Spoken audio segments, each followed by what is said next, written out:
Everybody, everybody go. Everybody, everybody go. Run and tell everyone you know. It's time for Talk Live Tuesday. Talk Live Tuesday. You know where we at. It's time to sip and chat. We get to the bag and tell them that tag. Talk Live Tuesday. Talk Live Tuesday. You know where we at. It's time to sip and chat. We get to the bag and tell them that tag. Get it.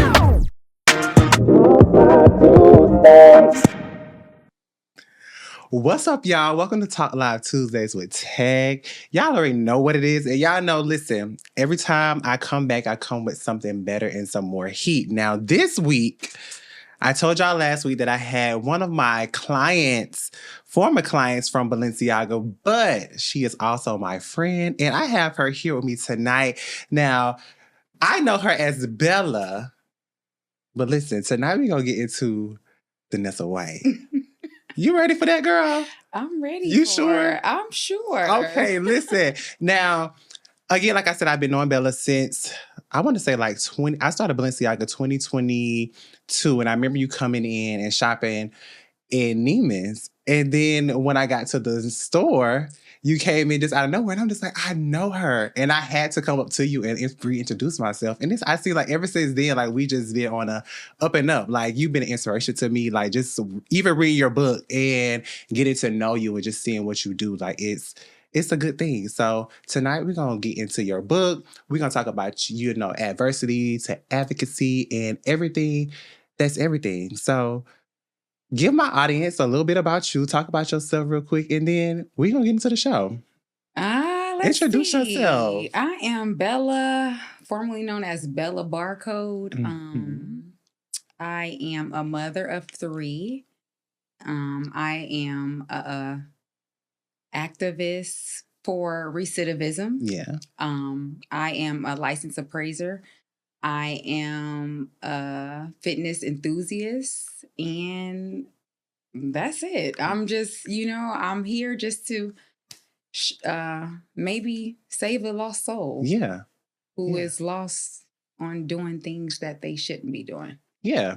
And now you said Bella BARCODE formerly. What made you come up with the name Bella BARCODE? So when I was younger, my mom used to call me Bella. Mm-hmm. So Bella means beautiful. And then the barcode comes from, you ever seen the Orange is Black? Yes. You know, there are little badges that had the barcode on it? Yeah. That's how our badges was in federal prison. Oh. And every time we'll go out to commissary, go out the unit, anywhere we went, they'll scan our badges, the barcode. So that's what barcode came from. So that's how I came up with Bella BARCODE. Okay. And what made you just decide to drop it and just be Bella? No, it's still Bella. Oh, still BARCODE? Mm-hmm. Oh, I thought you said formerly known. I was saying, okay, look, well. I'm sorry. My apologies. But yeah, so we're just going to jump right into it because I definitely want to get into everything, you know. Of course, you got a book out, Recidivism, Beauty Before Bars. Yes. And, you know, I just want to get into the journey getting there before we really dig into the book. So can you take me back, you know, to a moment that you knew you had to change your life? Like you had to make a change? It was actually when I was incarcerated, when I got my time. Okay. That's when I knew that it was either me or my children. Mm-hmm. So of course, you know, as we navigate through life, we don't see the bigger picture sometimes. Right. We see greed. Mm-hmm. We see money. Mm-hmm. We see getting to the top by all means necessary. Not everybody, some people. Right. So, you know, sitting there when a judge gave me those 84 months, I didn't know what 84 months meant. Mm-hmm. I went back to the bullpen and some guy was like, "Ma, how much time you got?" I was like, "I got 84 months. He was like, "Damn, who you kill?" And then I realized, like, this judge just gave me 7 years. Yeah. So 7 years of my life, I'm going to be gone away from my children. And hearing the judge say 74 months, like, what? 84 months. 84. Mm-hmm. 84 months. What made you, like, how did it make you feel, like, just hearing that? I felt like, wow, like, who's going to care for my kids how I care for my kids? Mm-hmm. nobody is going to take care of your children how you take care of your children. So at that moment, me sitting there pondering on that time, that's all I can think about was my kids. But I also think about, like, you knew what you was doing when you was committing those crimes. Mhm. You didn't think about that then. Like, why are you thinking about it now? And while you were in federal prison, you know, during that time, what do you feel like was your biggest challenge, and how do you push through that?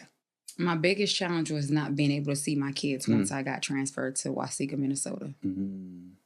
And how did you push through that? Like, what did you do on your daily, like, to just not focus on that, but try to get through the rest of your time? I worked out a lot.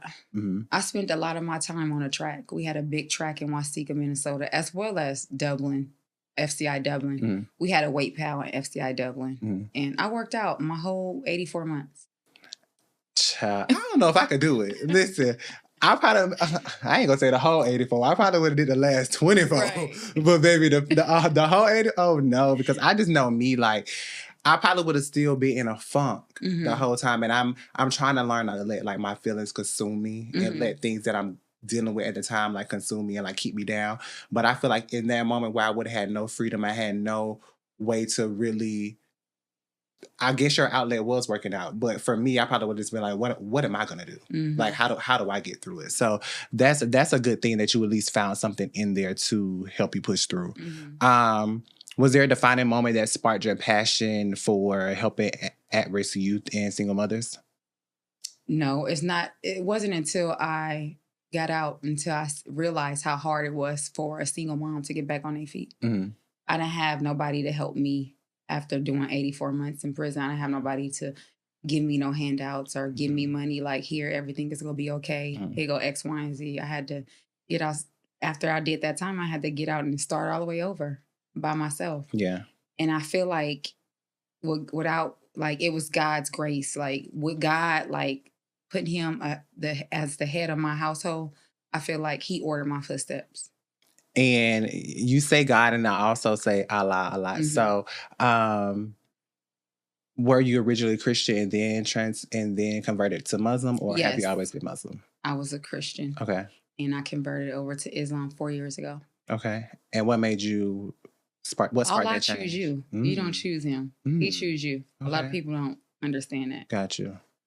And I just feel like it was all divine timing. Yeah. I just feel like now is the time.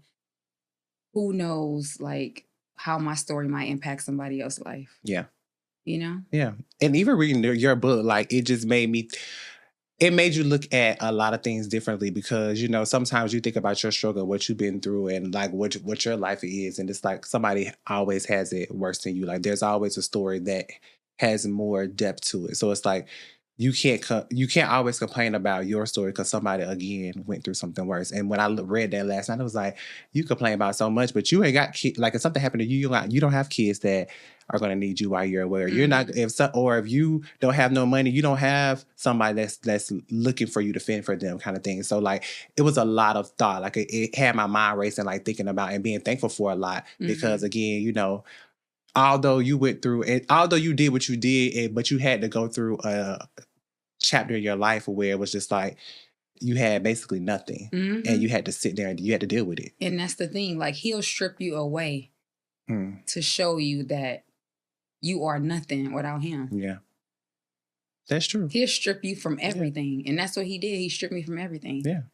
And I remember telling you this too. And I was like, you know, right before I got back to the news store, I was just going through such a rough time. And I felt like I had nothing that I used to have. And I had no car. I was living in my apartment, but I was still, like, figuring out, even though I had a job, it was still, like, a struggling time for me. And it was just like, how am I going to get out of this X amount of thousands of dollars of debt and get my life back on track? And like you said, he will strip everything from you and make you literally just turn to him. And your focus has to just be him in order for you to realize, like, okay, all this time I had what I needed, but I was looking everywhere else versus... I was looking everywhere else. Yeah. Yeah.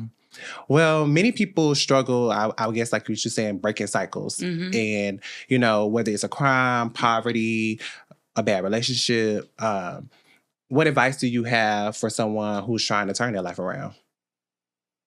My advice is to I can't speak for everybody. This is what I've done. It's pray. It's easier said than done. We struggle against like the social media and keeping up with the Joneses, worrying about what somebody else think, worry about what others say. Don't worry about what others think. Don't worry about what others say. Worry about what's going on with you and pray. Prayer. When I tell you prayer has got me so far. It changes things. When people say that, like, it's real. Yes. You've been there to witness what I've been going through. Yeah. Yeah. You've never judged me. You always been there as a friend, and I appreciate that. Yeah. Because, girl, ever since I met you, like, your spirit, I always tell people, like, even when I was at work, I could be having a bad day, but if you walk in, like, I always tell my manager too, I was like, I don't even be looking for certain clients to come in and buy something. I just be wanting to see their face because their face, their energy, like, literally would change my day. And when you would just come in, like, that day, right, you didn't even know I was getting ready to quit. And you came in, like, maybe 2 weeks before that, and you came and you gave me a hug and say, boo, I'm just in the area. I just came to say, hey, you chatted with me for a little bit. And that literally made my day because it's just like, sometimes you need people that it's not a transactional relationship. It's just our vibes. Exactly. And the vibe for me, like the vibe in between me and you since I met you has always been great. So, that's that. Listen, and I don't have a lot of people in my space. I don't care to interview the biggest of the biggest or the smallest of the smallest. Right. I want to bring people in my space and in my energy that I feel really connect with me. Right. So, yeah. Well, we talked about the journey a little bit, but in between the journey, most of your answers you just said were about motherhood. Mm-hmm. So let's talk about being a mom for a little bit. You're not just a businesswoman and an author, you are a mother. And, how has being a mom influenced your journey? Oh, so how has being a mom influenced my journey? I put my kids first. Mm-hmm. A lot of, speaking for myself, a lot of single parents as myself tend to not put their children first. Mm-hmm.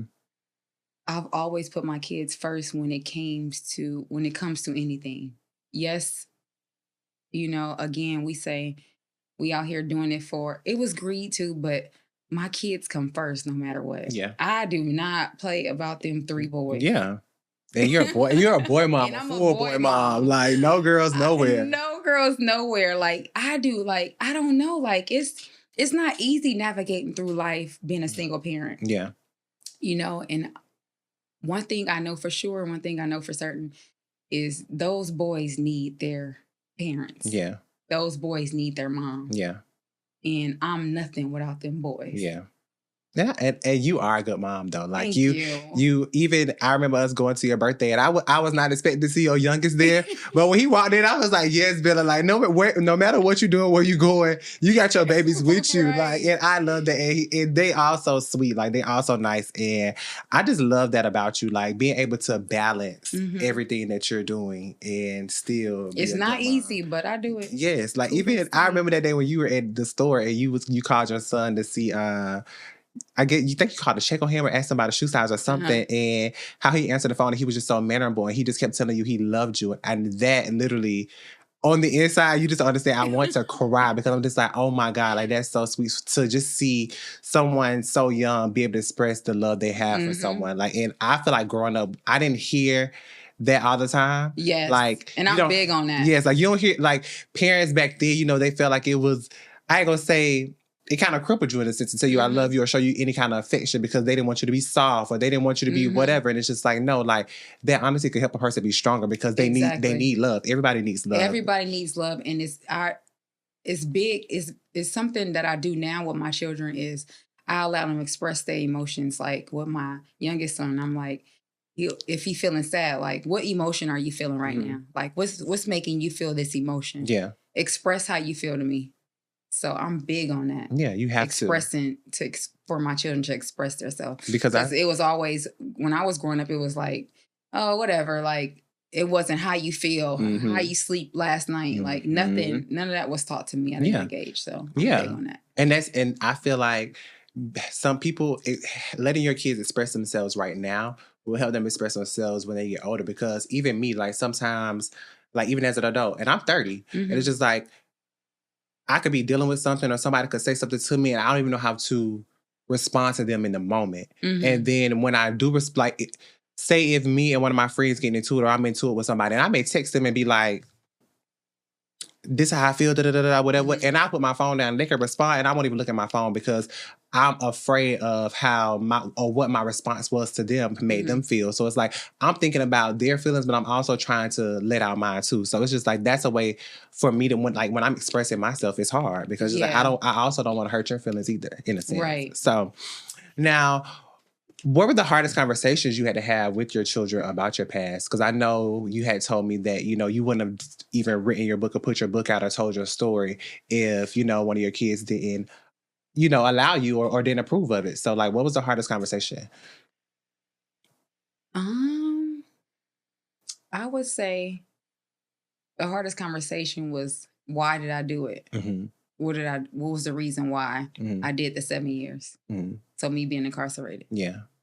And if it wasn't for, my son, I wouldn't have never told my story. But he was like, Mom, like, who knows who life you might save? Like somebody who's struggling to get on the right track, or somebody who's struggling through childhood trauma, or somebody who doesn't feel wanted in the world, thinking that it's all about your outer appearance. But in reality, it's all about what you have, and it's all about your heart. Yeah. Like, being genuine, being authentic, not afraid to tell your story. Yeah. Standing on your truth. Yeah. Standing on values and standing on gratitude. And I tell people that a lot, like, especially in the world we live in now, they're like, oh, if you live your life a certain way, or if you, whoever you are, like, you're going to hell, and But I was like, no, God don't look at your outer appearance. He's not looking at your flesh. It's all about your spirit, your heart, who you are on the inside. Because what you do in the world doesn't matter. But if you already have, confessed and know that you are his child and that he loves you and he died for you, that's what he's looking at. As long as you're out here telling us, I firmly believe if you're out here teaching somebody else about God, he's already saved you. Because you know who he is. And there's a lot of people out here that don't know who he is. And they'll claim, oh, God did this for me, God. But it's like they really don't have a real relationship. Because they it's the G-O-Ds instead of the capital G-O-D. Yeah. Y'all worshiping G-O-D. Yeah. Yeah. Yeah. So it's a difference. It's definitely a difference. It's definitely a difference. And I'm glad that even just to have people around my space that know that, because again, like I said, people will literally act like they know who he is, and they think because they go to church every Sunday or that they're, tithing, and you're supposed to sow your seeds. Yes, definitely. But just because you're in church every day does not mean you know God. You don't. Are you on your knees praying? Are you even saying a prayer? Are you even talking to him about your issues? Because that's what a lot of people these days will go tell their friends everything. Your friends can't do nothing. Just to be honest, your friends can't do nothing. Save you to heaven. They can't save you. No. You gotta really, like, sometimes I could just be going through something at work, or I could just be having a bad day, and I'll just stop and say, God, I just need you to turn this around, or turn my day around, or help me get through this moment. And you'll be surprised sometimes how everything will just switch in the snap of a finger. So now, you've had the conversations, like, how do you balance being a role model for your kids and now while embracing your own growth and evolution? It's a balance. It's definitely a balance. I don't know, like, with this world, I just teach my kids, like, to be kind, like, to have grace, be able to express yourself, be able to voice your opinion. And sometimes I like to bring my kids with me, like, when I have, like, bookings, like, so they can see, like, especially the baby. He was like, Mommy, he was like, you so strong. Oh. He always tell me that. He's like, you such a cool mom. You such a strong mom. Yes. I'm like, thank you, baby. Like, and sometimes I need that, because sometimes I do a lot of, like, wow, like, I'm human. Yeah, like, God, you are. Like, this is tough. Yeah. It's not easy navigating through life, healing, Yeah. And it's definitely not, because it's like sometimes in the middle of the healing process, it can literally put you down at your lowest moment because you're now reliving everything and all those traumas from before. Yes. And I was in that space when I was in therapy like a few years ago. And it was just like, I was so emotional about everything because it was just like, wow, these feelings that I've had turned off and these emotions that I've had turned off for so many years, they're now resurfacing because now I have somebody You can't run from You him. can't run from him. You cannot run. You know what? It's so crazy that you say that because that's how I'm feeling now. Like I ran from my feelings just recently. Yeah. I came here and I just been so like, you know? Yeah. Yeah. So. Girl. Now, of course, my platform, we do focus on a lot of LGBTQ things. And, you know, you do have a son who's a part of the LGBTQ community. So how have you supported him in just living his life and being who he is? Be him. Don't be ashamed of who you are. I embrace him because I love him. I wouldn't. I don't play. You know, I don't play when it comes to I know. You do not play. You do not play about him. I do not play. Like, none of my children, but especially him because he's Black, he is gay, and also the state that we live in is like, you know, you have to be cautious. Yeah. And at the end of the day, he's still a man. Like, and he's still a man. I think that's what people forget. Like, you could be gay, you whatever, but we're still men. So it's just like, we have to, no matter how we look, no matter if we in a crop top or we in full clothes, like, we're still a man and we're still Black. We throw hands like men, but we're still Black and we still have a target on our back. Like, just because it may not be an increased target, but there's still a target because at the end of the day, we're still Black men. And no matter what I seen this TikTok the other day and I thought it was just so weird that somebody made this TikTok and they were like, the guy was driving in the car, he had a bonnet on and he was like, his friends was like, what you driving with a bonnet on? Because it was like, you know, the police don't pull over the LGBTQ community. And I was just like, what do you mean? I've seen people like, me and my friend I'll never forget, me and my friends moved to Atlanta, Bella, and literally on our way here, they stopped us on the interstate and said they smelled weed in our car. And literally on the interstate, took everything out of our car, had us on the side of the road, sitting on the car while they searched our car on the highway. And I'm just like, baby, I don't know what city you live in or what state you from, where the LGBTQ don't get met, baby. We get targeted just like the rest of y'all because at the end of the day, we're still Black. Yeah, and that's really all that matters. But, and you know, you said you don't play with him, but what advice with that can you give to other mothers when they come to like trying to accept their kids who are gay? Don't turn your back on your kids. Listen to them. Yeah. Don't turn your back. Embrace it. I know and I'm speaking for myself. I know it's hard. Like, it's not easy. Yeah. It's not easy to understand that, you know, your child is attracted to the same sex. Right. But don't turn your back on them. Yeah. Because they need you. Yeah. The world is not going to save them. Right. The world is going to do them just as dirty as you may be doing it. Right. Like, don't turn your back on your child. I see that often. Like, I see that a lot with my son's friends. Like, I'm like, wow. Yeah. Like, it's like, what? Like, I can't believe it. Like, I don't, you know, we were having a conversation the other day and I was like, do not play that. And I asked his friends, I said, do y'all think I'm a little like overprotective of him? And they were like, no, we love it. Like, they call me Miss Bella. Miss Bella, like, hey, Miss Bella, like, we love it. Like, you know, like, that's how you supposed to be with your kid. Like, yeah. Because sometimes I be feeling like I'm a little overprotective with him. And then I be like, no, like. You should be, because it's so many of us out there that want to feel protected, that want to feel that love 24/7, that don't feel like we have to reduce ourselves around people that we love and, you know, be fully us. So we'll talk about that on my show with when I had my friend group up here. And one of my friends, we basically were saying, like, you know, we had to tell ourselves, like, even when we go home, like, we're not going to dumb down who we are as people, because I have to be uncomfortable for you to feel comfortable. It's like, no, I'd rather be comfortable with who I am while you're uncomfortable. And guess what? Eventually, you'll end up being comfortable with what you see in front of you. So it's just like, you know, but that's one thing I appreciate about you, that you do love him, like, unconditionally, with no conditions, not because, oh, I'm going to love you in spite of. Like, no, you love him because of. And I love that about you. So thank you. Yeah. Now, what lessons do you hope that your kids take away from your life story? Don't be a people's pleaser. Do not be a people pleaser. I learned that the hard way. Be sure who you are.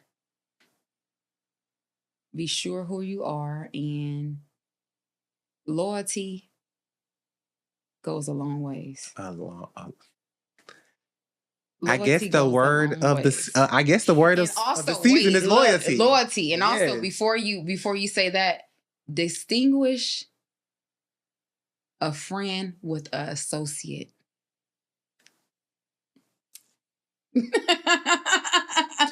Did y'all hear that? Distinguish friends from associates, because everybody's so crazy right now with the word friend. Everybody, hey friend, what's up friend? How you doing friend? These people are not your friends, because the moment they get what they need from you, they're going to be on to the next. Baby, the moment they get what they need from you, they're going to be talking about you with the next person. Or the moment they can't get what they need from you. Oh, you're going to be everything. You're going to be chopped liver. Everything but the child of God. Everything but it. And when you say loyalty too, like, that's something that me and my friends talked about too. Like, loyalty will take you a long way, because guess what?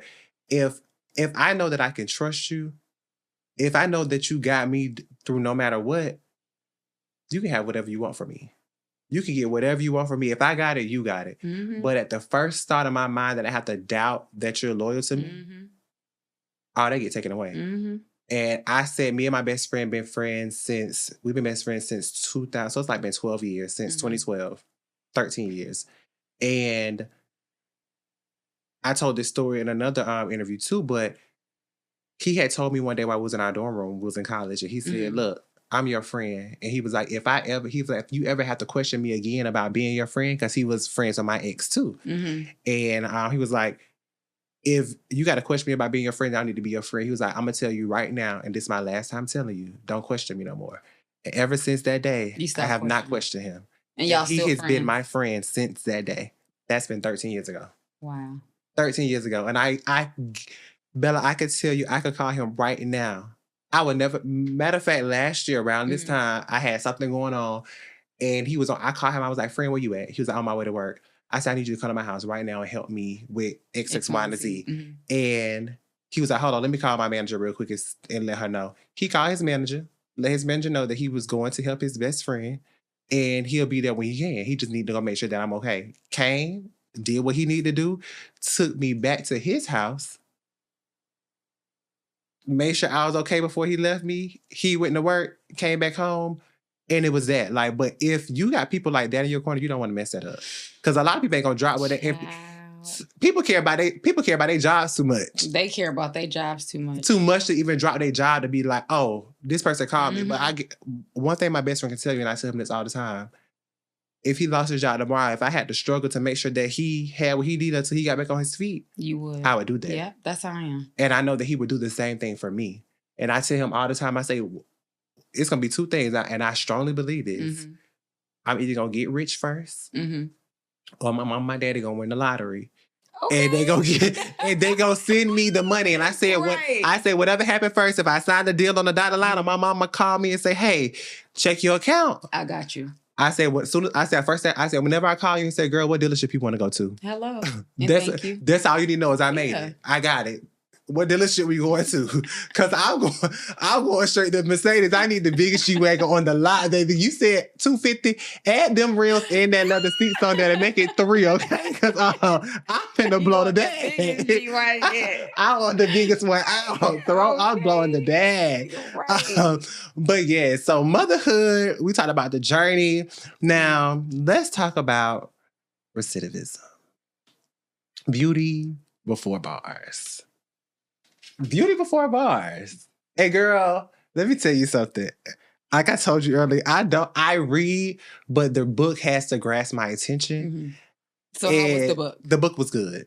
The book was really good. If you have not read it, if you have not seen it, this is the book. It's available on Amazon, right? Is it Amazon? My bio. And the link is in her bio.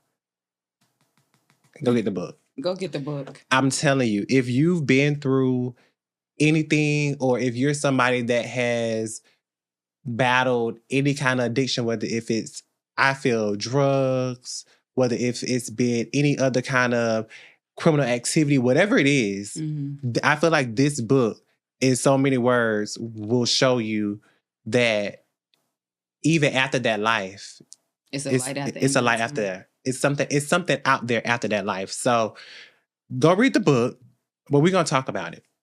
Go read the book. Go read the book. The link is in my bio. In her bio.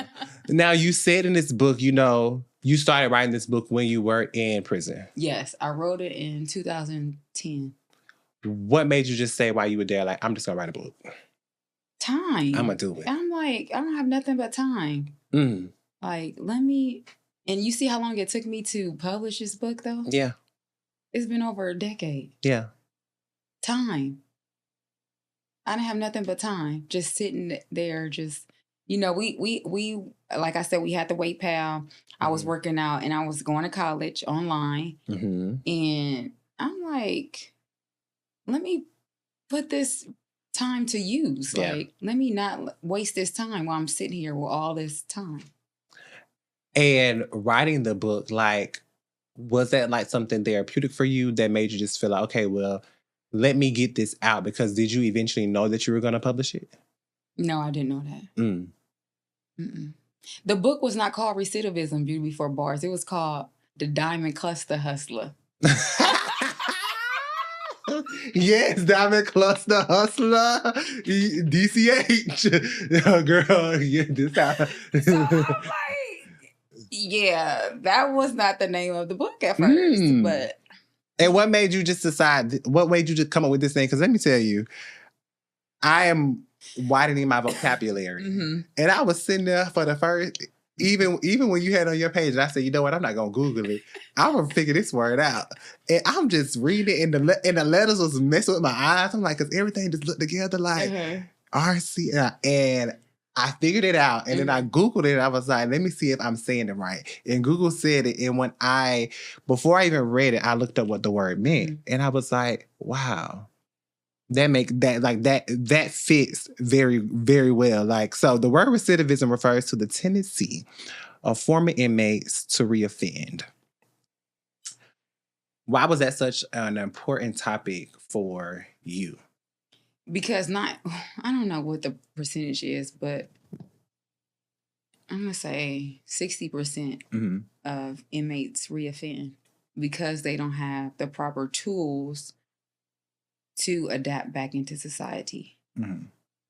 And I do have a nonprofit organization. It's called Ken's Ministries. And that's where we're gearing towards to open up a single parent home for ex-offenders who have the proper resources when they come home to not reoffend.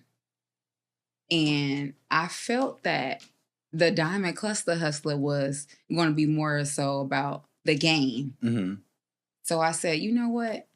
How could I get a title where someone will grasp something from this book besides the game or besides childhood trauma?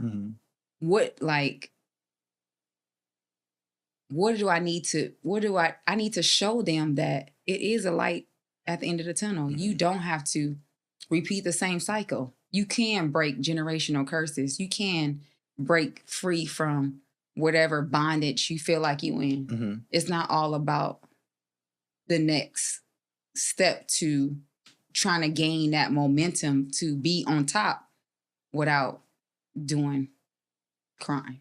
You can do it without crime. You can do it without the crime. You can do it without the crime. And, when you say that, like, and you think about it, like, even as me, and I was reading this book, and once I read the definition of the word, I was like, that is so true, because I've even had people in my family that'll go to jail, get out, go right back. Go to jail, get out, go right back. And then I just be like, what, y'all like it or something? Yeah. Is there something there that y'all are missing? Is there something there that just makes you say, okay, you know what? I'm going to fuck up again. I'm going to go back to jail. I'm just going to do it. And it's just like, I don't know how many times I could see a judge. And they tell me, Because one judge, I remember vividly that my mama telling me that my cousin told her that the last time he went to court before he did his last set of years, I told him, if I see you again, you might as well pack your toothbrush and your toothpaste with you because you're going for the long haul next time.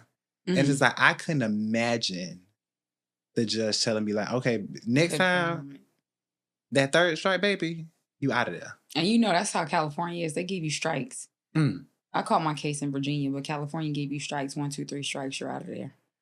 Next time is life in prison. Wow. If you're a repeated offender for the same crime. Yeah. And you're from Oakland. Yeah, born and raised, the Bay Area. Oakland. How was... I was so ready to get into it, but how was it growing up in Oakland? It was tough growing up in Oakland. It wasn't like, I grew up in the Acorns, the Acorn Projects. Too Short had this song called The Children of Acorns. It was about my grandmother. But him and Shorty B. But it wasn't bad. Like I didn't have a bad childhood. It's just I just grew up around hustlers, street smart individuals. So that's all I seen growing up. My grandmother, she's a queen pin. My mom was a booster. My father used to hang with the Black Panthers. Yeah. So that's all I seen was hustling. That's all I knew. So. And that turned you into a hustler.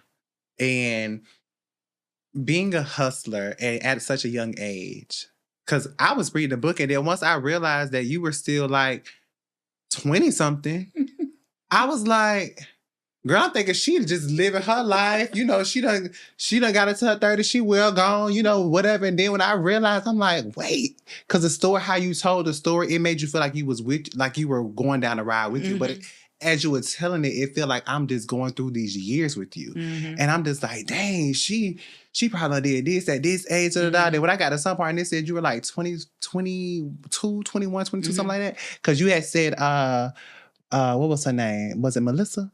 That was my place. Yeah. Melissa was what? I think you said at the time 19, something like that. She was younger than that. Like 17, 18, because she was still in high school. Yeah, she was younger than that. She was young. I was like, damn. I know.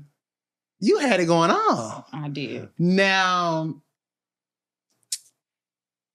if people don't know, like you were, and when you say hustler, you were like a hustler. Like you did what hustlers do.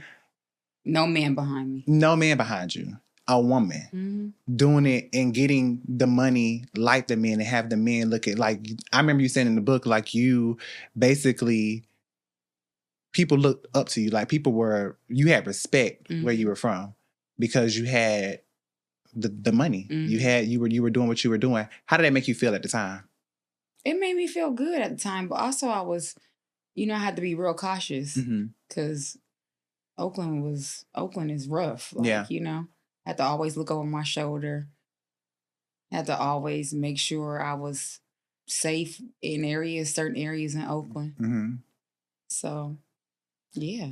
And when you got to the point where after you were done doing the going into the candy stores and you started going into the jewelry stores, how was it? Like just like what power did you feel when you went in there and you got your first watch? I was untouchable.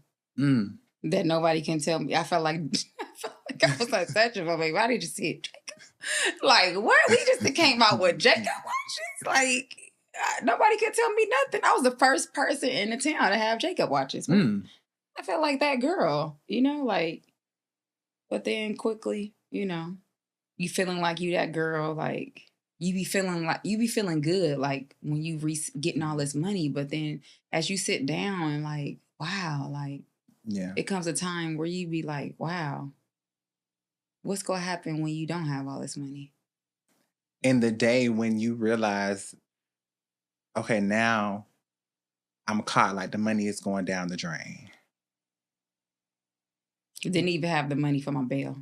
For your bail, yeah. When it was time to bail out, you didn't have the money for your bail. Just spending money like it's just coming and going. As fast as it was coming, as fast as it was going. And I think you said you had went on like $160,000 shopping spree? We was in Boston, Massachusetts. I don't know. I want to say it was more than that. We had in 2 days. Not even less than 24 hours. They called us the Paris Hilton Nicole Richie knockoff sisters. They were pissed. They was like, it was the headlines was like, thieves with taste take a bite out of Hub. We was on the front page of the Boston Globe. We was on every station out there in Boston. They couldn't understand it. Wow. They was like, these women came here, young women came here, used prepaid credit cards.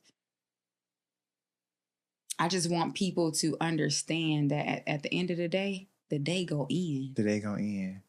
Did you not feel like once the lady wasn't giving you your car back? That's when I was in Virginia. Mm-hmm. And you was in Virginia, like when you got caught. You didn't think like, okay, should I give my ID back? Let me just get out of the store. Yeah. And I also, when I finished my halfway house, because I did my halfway house in Virginia, the young lady still worked at the Reed's jewelry store. And she said to me, somebody called back inside of the store. And to this day, like the person, I ain't saying no names, but the person, I ain't crazy. Yeah. It be people who you think be in your corner who be jealous and envious. Like, my trust is like, baby, it's shot. Like, yeah, it's probably barely any trust there. It's hard for me to open up. And when I open up to somebody, I must really feel that type of genuine, authentic person. Like, yeah, she told me, she was like, somebody called back inside the store and dropped the dime on you. Yeah. And the person's still in Oakland. She be trying to, she tried to send me a friend request the other day on Facebook. And it's a no. And it's a no. And it's just like, it's crazy though. It's crazy. And when you, for even when that happened to you in that moment, like when you got ready to walk you out the jewelry store and they showed your face on that paper.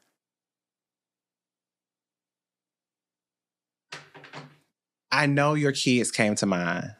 I know. They was crying when I left to go to Virginia, remember? Yeah. And did you think in that moment, like, because I know you said in the book, like you thought in that moment, maybe if you would have just let the tears or the crying stop you. I know that had to crush you. Mm-hmm. I know that had to make you feel like, damn, as a mom, and seeing my kids The red cry. flags. Yeah, the red flags didn't even stop me from thinking about the red flags the money. Even stop me thinking about that money. That's how crazy greed is. Greed is a terrible drug. You hear me? Terrible. And that's what I tell. And I always have told people, like, even before like meeting you and even reading your book, like, the fast money don't always last the longest. Like, you gotta, even if you're gonna get some fast money, and then once you get what you need, stop and put it somewhere else. Because the more you keep going, the more that target's gonna be on your back. And I always say, I used to always tell my best friend, I said, girl, I want to just pull me one. Just get me a little money somewhere. But I just be like, I'll be the first bitch to get caught.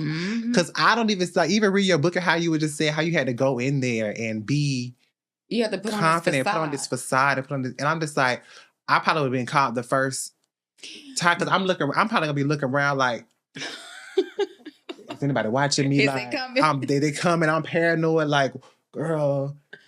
It was so natural with me though. I think they watching me, they know what's going on. I be texting everything. I be like, gave myself up. Yeah. It's not for everybody. Yeah. Not for everybody. And getting into that game, is it something you regret? No, I have no regrets for nothing. I feel like it was all God's divine timing. And that's honestly what it is. I feel like, could I have done things different? Of course. Yeah. I could have took a straight and narrow path, but I chose to commit crime and do what you did. Do what I did. No regrets. So what was the hardest part about writing your story? Like putting the book together, what was the hardest part? Talking about my mom and dad. So when it comes to podcasts, you can count that out. Like, you know, digging in deep about my parents. Yeah. Because I even just read, and I keep saying it, but just referring to the book, like, I can tell because even when you talked about like you feeling abandoned and things like that, it was just like you can and that's feel where the feeling I from the book. It comes from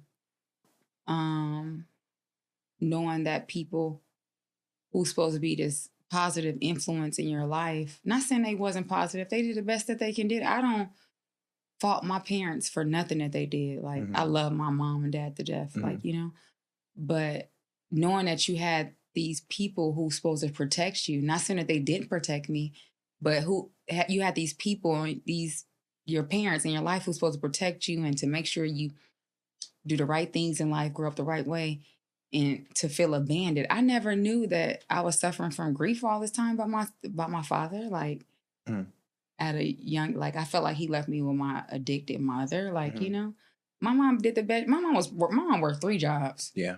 She didn't play. Yeah. She still, like, she didn't know how to drive. She take the BART and she still don't know how to drive. She take the BART and the bus everywhere.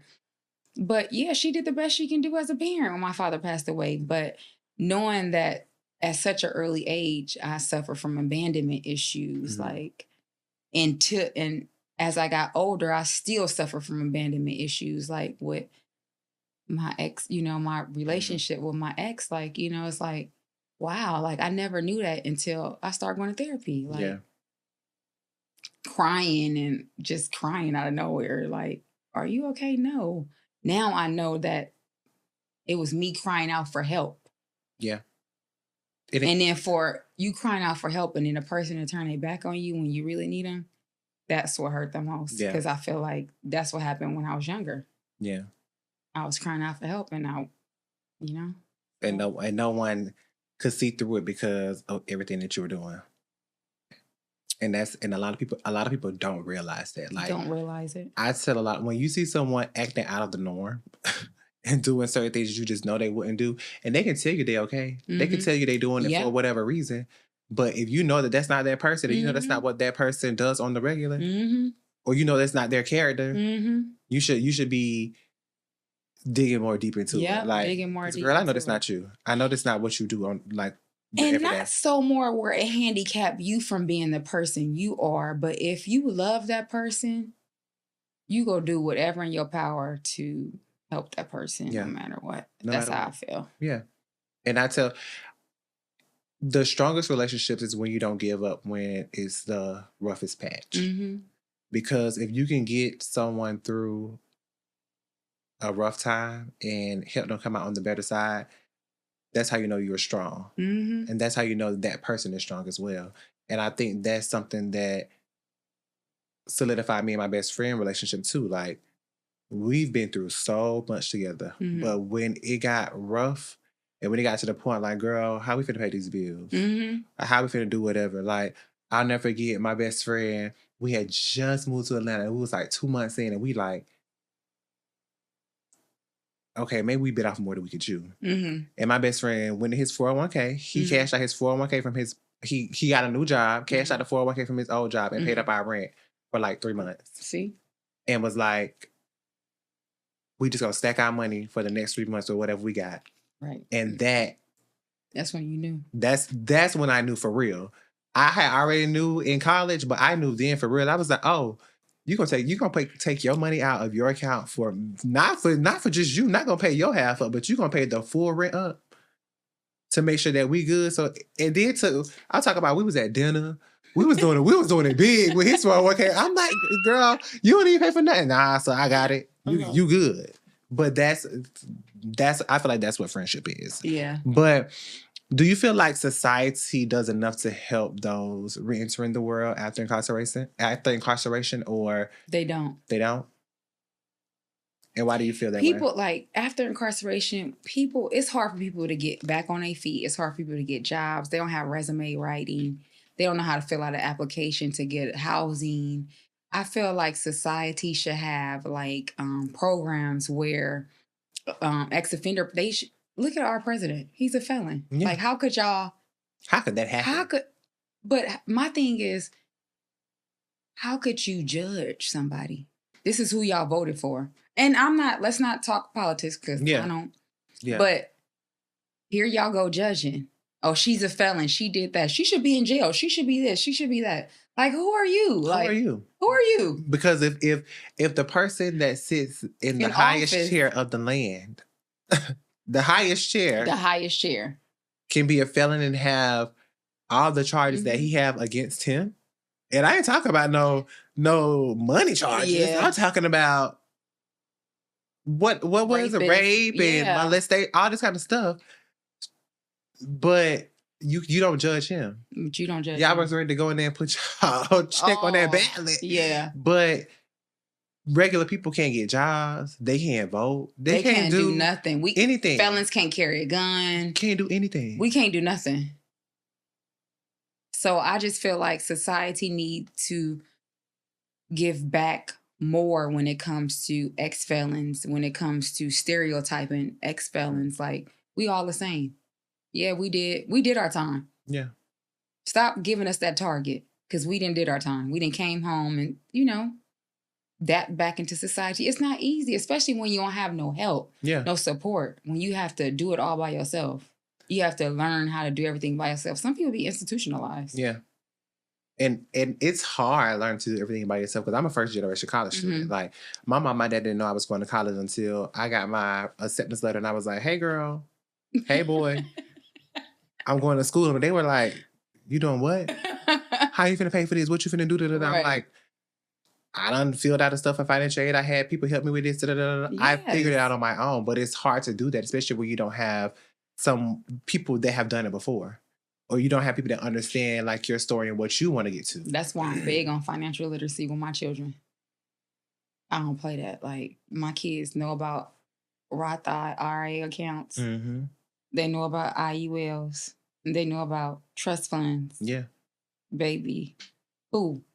Because ain't gonna be no games. Yeah. You have to, our society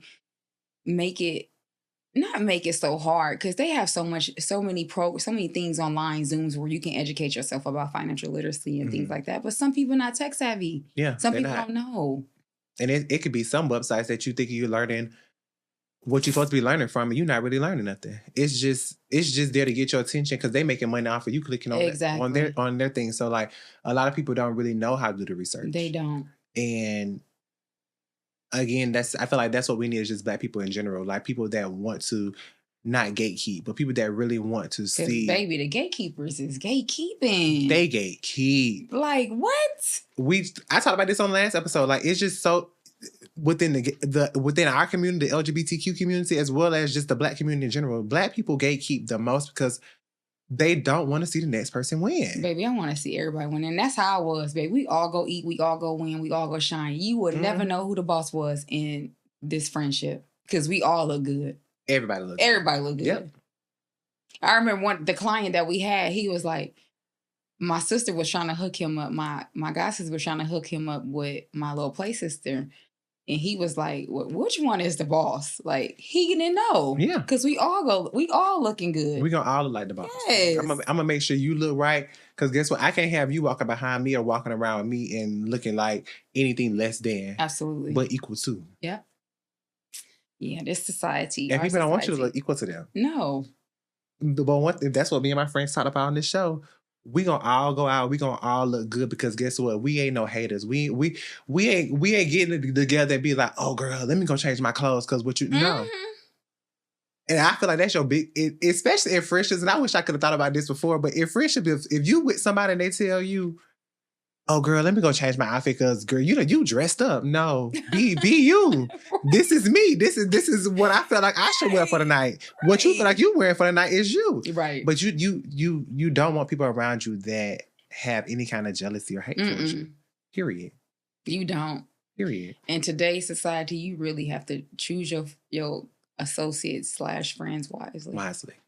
Wisely. Mm-hmm. Now, I want you to just give like anyone that you feel that may not even feel that may be struggling like we were rebuilding their life. Like, what chapter or lesson from your book do you think will resonate with them the most? Let's see. What chapter? I would say chapter 8, Overcoming Greed. The journey of transformation. Mm-hmm. Overcoming fear. Again, I always go back to as far as don't allow the society to make you feel like you got to keep up with the Joneses. Be yourself. Be authentic. Yeah. Love who love you. Don't allow fear to get in the way of who you are. Yeah. Like, you know, because I that's what took me so long to publish my book. I allow fear to get in the way of who I am. And you know, I was telling you in the book, and I just want to read this part because that literally was probably one thing in this book that really stood out to me. And you said, it said, fear. I called it anxiety my whole life and never resonated with feeling scared, but I was fearful deep down in my bones. And you said, here are some of the things I was scared of: fear of sharing and expressing emotion, fear of failing at anything, fear of people leaving me, fear of making a mistake, fear of not having money, fear of people disapproving of me, and the list goes on. We are most definitely not meant to live dominated by fear. And let me tell you, if it's one thing in that book that sat with me, was that, because I used to be scared to be a little bit of flamboyant. I was scared to show my personality. I was scared to get on when I was doing reality TV on the web series on Chasing Reality. I was scared to even show who I was because I was so scared of what people were going to say about me. Hello. I was so scared of being judged by people who didn't even know me. Who didn't even know you. Fear will control your life until you just realize that. And if you're not spiritual, if you're not, you know, a religious person, but whatever, but fear is not of any higher power. Fear does not come from anything of the higher power, because that's why the higher power is so high, because they're not scared of anything. And if you are not scared to be judged, not scared to be challenged. Nothing. They're not scared of anything.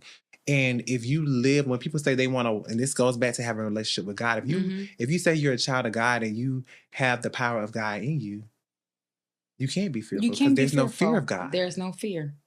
And for so many years, I was living in that fear. Living in the closet, as I call it. Worrying about what people think. Until I met this wonderful man, and his name is God. Yeah. Yes. So I learned him again. And I just was like, you know what? I'm letting go. I don't care. I don't care what nobody have to say.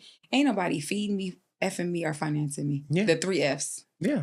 You're not doing none of the 3. If you ain't doing none of that, it doesn't matter to It me. doesn't matter. And then the art of reflecting. I learned how to reflect through a wonderful person that I had in my life. Yeah. He taught me about reflecting. I never knew how to reflect. You have to be able to reflect on your life and to narrow down those feelings, those expectations, those high hopes, and reflect on it. What did I do wrong? What can I change? Yeah. Writing down your goals, like, ooh, I can go on. The list goes on. The list goes on. Now, are you dating anyone right now? Like, is there a special man in your life? I'm not dating. You're not dating. I am single and celibate. I have a special man in my life, and we are not together, but he's still special to me. Yeah. He will always hold a place in my heart, and you know that. I know that. Yeah. That's my special person. And not saying I'm waiting for him, but as of right now, I'm focused on myself. No, I'm not dating. I'm not looking. I actually feel like Laura London. Yeah. Like he showed me so much. He showed me. I feel like he showed me love that I've never felt in my whole years I've been on this earth. He showed me something that I've never experienced.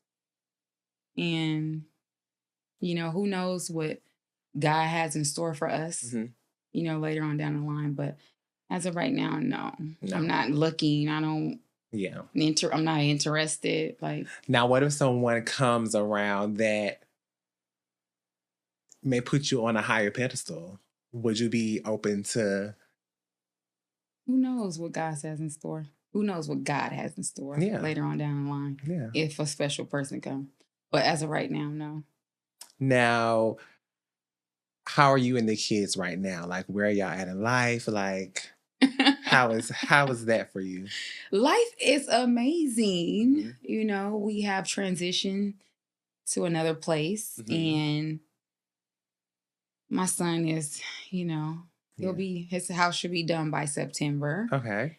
And it's just us, the three amigos. Like, we're doing good. Like I said, I have the nonprofit organization.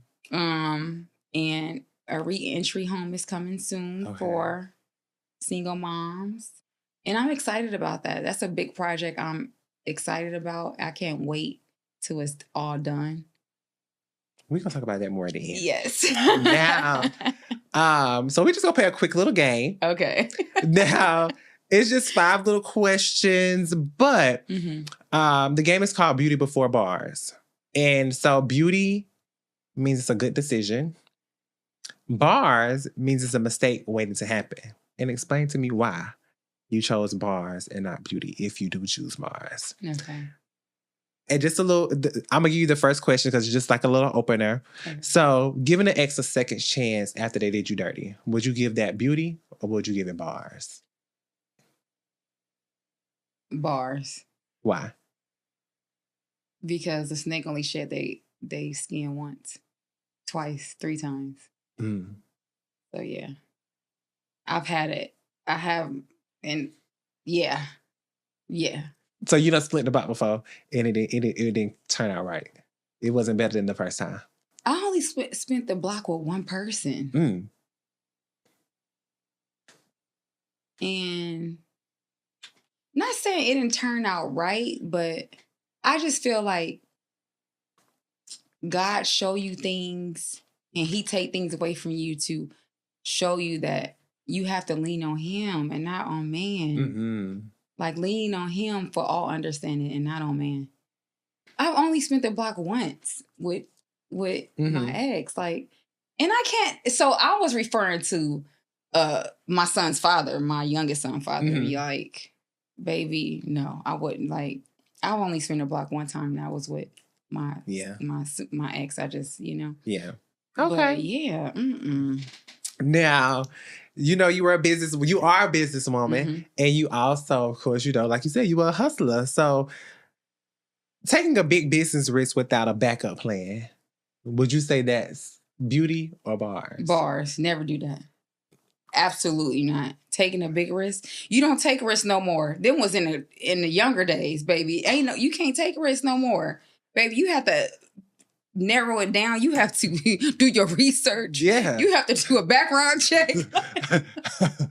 No, I'm not taking no more risks. No risk. No risk. I have children. I cannot do that no more. Yeah. I have to worry about them. So if you didn't have kids, would you still take risks? No, I still wouldn't take risks. Why? Why wouldn't I take risks? That's a good question. I know better. Like, you know, I'm not taking no risk no more. And see, you would take a risk. I be trying to take risks because I feel like sometimes you just never know what's gonna come out on the other end. Sometimes you gotta spend that grand just to see if you're gonna get it back. Baby, I ain't taking no more risks. No more risks. It's a wrap for you. It's a wrap for me. Bars. The only risk I'm taking is investment risk. No, I'm just joking. Listen, it's okay. The stars, okay. Now, cutting off a friend who isn't supporting your growth. Beauty of bars. Yeah. If a friend is not helping you elevate, you got to cut it off. Peace. That'll be beauty then, because that's a good decision. Oh, yeah. I'm sorry. I misunderstood. Yeah, beauty. Peace is everything. Like elevation. If a person not elevating you, bringing you peace, like, you got to cut it off. It's hard to, some people find it hard to cut off people. I'm okay with being by myself. My phone don't ring. It don't. Like, I don't have no. Same. Like, I have friends, but like my phone don't ring either. Like, they know I'll be with the foolishness. They be like, Belly, you been up in that house, but you acting like grandma, baby. I'm okay with it, baby. I'm okay with it. I love my life. Yeah. I have a problem with cutting people off. I wait till it's down to the nitty gritty, down to the wire. Baby, I will cut you off and block you. I'm at the block point now. Mm-hmm. I know how to block somebody, but I will go unblock you and be and I'm a little toxic, so I'll unblock you and see if you're gonna text me. No, my cutoff game strong, baby, real strong. Trusting someone you just met with personal business. Would that be beauty, a good decision, or bars, a mistake waiting to happen? Bars, a mistake waiting to happen. You got to learn a person. You have to learn a person, whether it's a friend or a companion. And it takes time. You can't learn a person over 20, 30 days, 30 days, 60 days. No, 90 days. No, 120 days. If you're good in the beginning, it's just start getting crappy. Like, I'm telling you, a good year. I say, a good year. Yeah, good year. Listen, I say a good 2 years though. Shoot, my good 3 years. Look, you need to know the loyalty is there. Okay, I need to know the loyalty is there. I want you to, when you see me, I want you to be, every time you see me, I want the butterflies. Yeah. I want to see, every time you feel my energy, I want the sparkles to sparkle. Like. And let me ask you this then. Mm-hmm. So, could you say, do you feel like even when you're years into a relationship, should the romance or the spontaneous things stop? No, keep going. But see, that's what we, society have it. And I'm going to just speak for myself. Like, we have to do, like, what men do for us, we do for men. Mm-hmm. Reciprocation is big in a relationship. Yeah. A man don't always have to do for you. Do for your man. Yeah. Run his bathwater. Treat him like a king. He is. Like, and on another podcast, I had said something about, I didn't need a man with money, baby. I need a man with money. Yeah. He was supposed to edit that out. I'm screaming. Yes. Yeah, because you're a woman with money. Yes. Yeah. So my mate has to have money. And then I had mentioned another thing about being a provider, and people have to understand that if you have the right education, providing is not always money. Providing, I need your mental. Yeah. Knowledge. And that's a thing that I respect so much about my ex, because he was so smart. Mm-hmm. He was so knowledgeable. He was a businessman. Yeah. He did, baby. He always grabs my attention. Yeah. Because he was a different breed. Yeah. And that's what I'm saying. A person got to come with it. They got to come with it, baby. Yeah. Because if you can reciprocate what I'm giving or what I'm bringing, we can't be. No. Like nowadays, these people like texting. I don't know, because don't nobody text me, but like, it's like the what you doing, like WYD. Like, what? Paying $12K in bills. Can you help me? Okay. Baby, can you help me? Baby, can you help me? Okay. Like, what the hell? Like, what? Right. Like, child, nowadays, that's exactly why I don't get my energy. Like, your piece is everything. Energy is reciprocated. Like, I need, It is. I'm okay with me and my 3 amigos. The last one, dating someone who doesn't respect your past struggles but love your success. Is that beauty, a good decision, or B, a bar? It's in between. Okay. It's in between. So that's like a 5 out of 5. Like. Yeah. Because some people, I tell a lot of people, like, some people may not be able to agree with your past. They may not be able to understand what you did or why you did it. And some people may may not just love you for your success. They may love you for the person you are now. Yes. Who you are now. I always like talk about remember how Cardi B and Carisha used to be when they first came out, and look at them now. Yeah. They used to always judge them even JT. Yeah. But look how successful they are now. Yeah. Like, you cannot judge nobody. Yeah. Like, you can't. But my baby cousin, she had hit me up the other day. She was like, Bella, they about to take my Instagram from I said, girl, stop looking at them comments. I said, we love the haters. I'm gonna get mad when they stop hating. Yes. If you ain't got no haters, you ain't doing nothing, baby. Yes. You're not popping. I love it. You need it. Because guess what? Them haters gonna 9 times 10 your haters bring your biggest engagement. Your haters bring your biggest engagement, because because the people you love, they gonna support you. They're gonna be whatever, but the haters gonna be right. The haters gonna be in them views secretly, and sometimes they may make a fake page. And they may pop out and say a few things just because they couldn't hold it in. They gotta put it out there. Yes, they gotta do it. But 9 times out of 10, they be the haters be so jealous of your shine. Yeah, everybody don't have God's glow on them. So clock that T.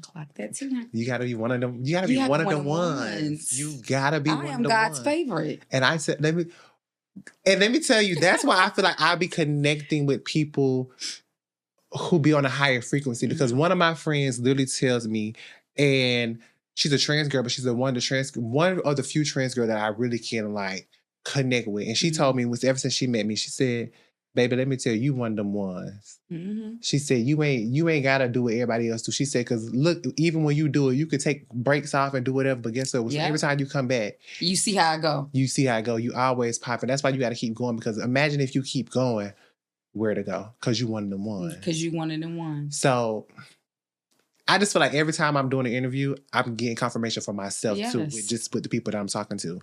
So we're coming to the end of our show today. And I just want you to tell me a little bit, like, what's next for you? I know you said you have some projects coming up. You have the Halfway House coming up. Like, tell me a little bit about that. With the reentry program. Yeah, your reentry. It's just going to cater to women who's single moms, who's trying to adapt back into society. It's going to be a lot of resume writing. Well, they gonna be housed there, but they have the program. Yeah, they have the program.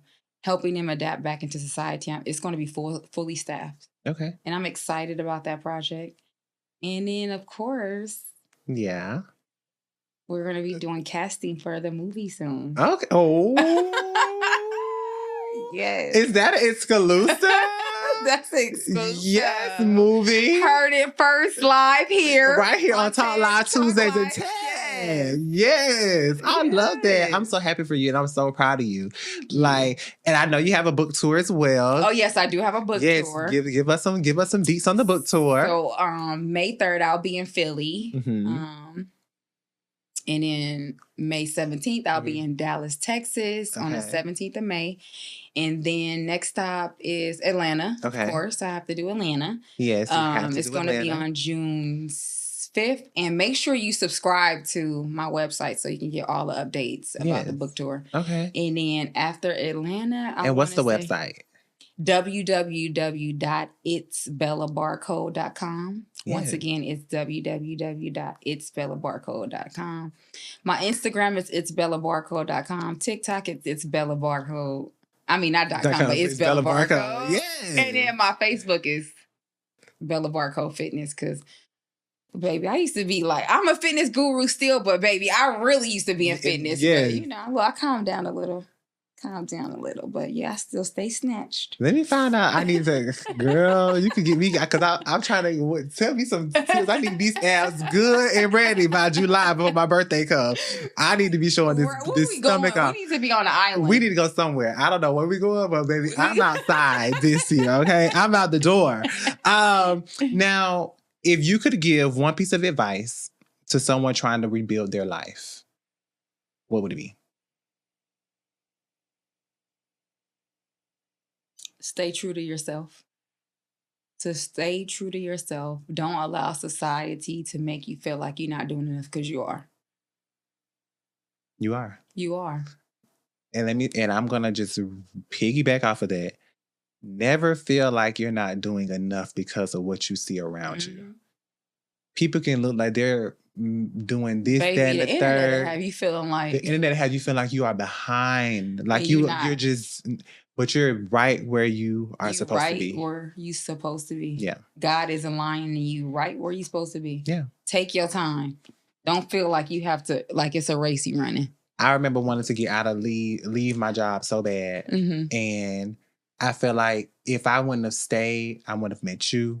I wouldn't have met a few other of my clients that I have a really good relationship with. And I think that just knowing you guys has put me in a different mindset, and it makes me want to reach a different caliber, because I know now what it's like to have friends. Like I have my friends, and all of my friends they have like good jobs. You know, they hustle, they do whatever they do. But to also have friends that are more mature than I am, and that also are in a different tax bracket than I am, it's like, okay, I'm on the same level with, the friends I have right now.